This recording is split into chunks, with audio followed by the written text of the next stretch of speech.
नमस्कार दर्शक बंधु देश में व्यापी कोरोना भाइरस कड़ी को भांगा मार्च 21 तारिख रु ए पर्यंत लॉकडाउन चली आसी किंतु वर्तमान लॉकडाउन 5.0 रे केतेक स्थान रे लॉकडाउन को कोहल कराई दिया जाइछि जहाकू अनलॉक 1 बोली कुहा जाउछि।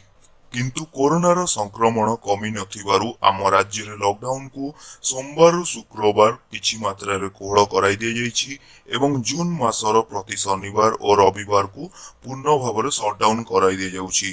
किंतु आज किछि गुजब उठिछि जे शनिवार रविवार सहित सोमवार और मंगलवार मध्य 4 दिन टोटाल सटडाउन रहिबो।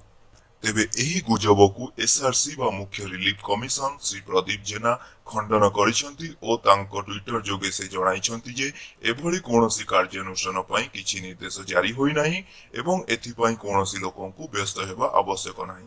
आज पई एतिकी। तेबे एही भली वीडियो पाइबा पई एही भली अपडेट पाइबा पई आम चैनल को सब्सक्राइब करंतु।